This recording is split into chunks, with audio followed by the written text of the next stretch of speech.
Hello everyone, मैं हूं Nidhi Gupta and welcome to my YouTube channel. इस सीरीज में हम recently concluded 47th GST council meeting की कुछ इम्पॉर्टेंट रिकमेंडेशंस डिस्कस कर रहे हैं।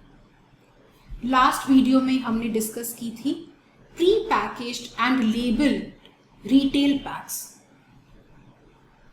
उन पर अब 5% जीएसटी लगेगा।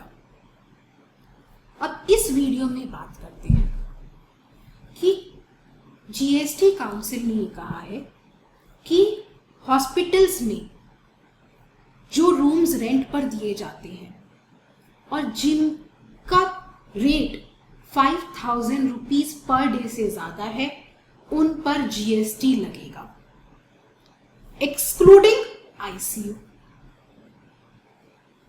अब यहां कुछ लोग कह रहे हैं कि हॉस्पिटल में रूम को रेंट पर देना हेल्थ केयर ट्रीटमेंट का एक पार्ट है। ये हॉस्पिटल्स जो हेल्थ केयर ट्रीटमेंट देते हैं, ये एक कॉम्पोजिट सप्लाई है, जहां प्रिंसिपल सप्लाई है हेल्थ केयर, जो जीएसटी से एग्जेम्प्ट है। तो इस तरह से हॉस्पिटल के द्वारा दिए गए रूम जो रेंट पर, उन पर जीएसटी लगाना लीगली सस्टेनेबल नहीं है। लेकिन ऐसा ओपिनियन फॉर्म करने से पहले ये देखना जरूरी है कि कॉम्पोजिट सप्लाई क्या होती है। As per the definition, composite supply is where two or more supplies are given in conjunction with each other. In conjunction मतलब jointly, एक साथ जब दो या दो से ज्यादा सप्लाईज दी जाए, वो एक कॉम्पोजिट सप्लाई होती है। मिक्स सप्लाई की जब डेफिनेशन देखते हैं तो वहां दिया है फॉर अ सिंगल प्राइस, मतलब दो या दो से ज्यादा सप्लाईज सिंगल प्राइस के लिए हो तो वो मिक्स सप्लाई के तौर पर क्लासिफाई होगी।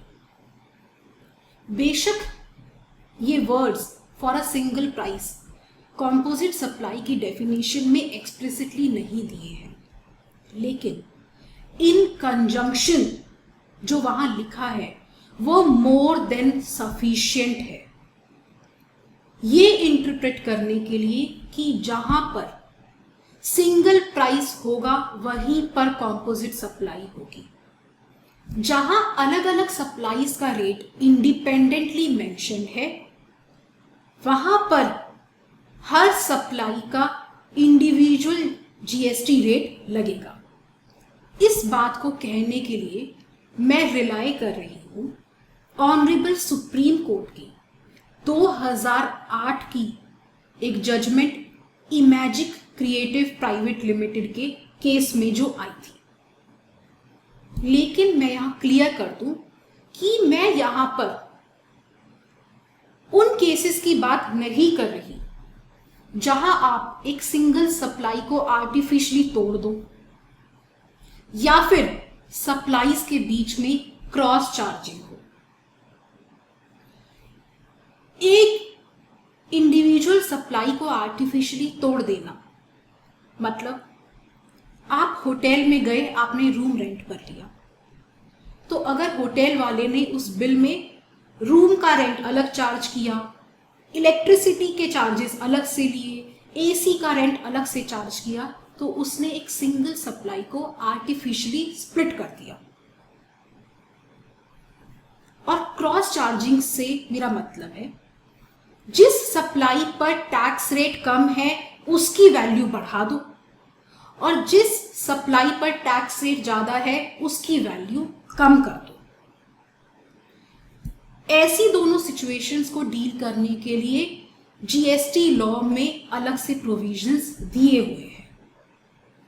लेकिन कॉम्पोजिट सप्लाई में वही सप्लाई आएगी जहां पर उन सब सप्लाईज के लिए सिंगल प्राइस चार्ज किया गया है। हॉस्पिटल में जनरली दो तरह के ट्रीटमेंट दिए जाते हैं।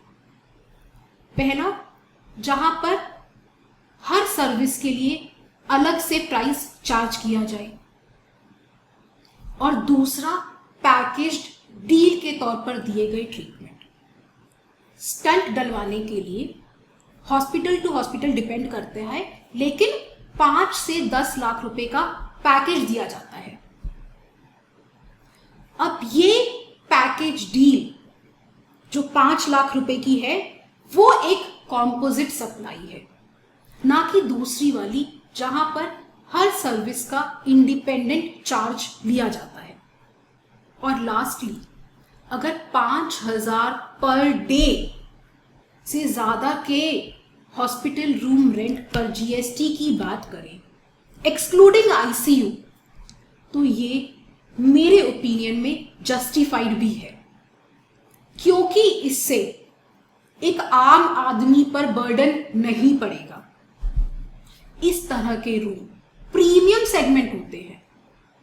कितने ही हॉस्पिटल्स होंगे और कितने ही रूम्स होंगे जिनका रेंट 5,000 रुपीज पर डे से ज्यादा होगा।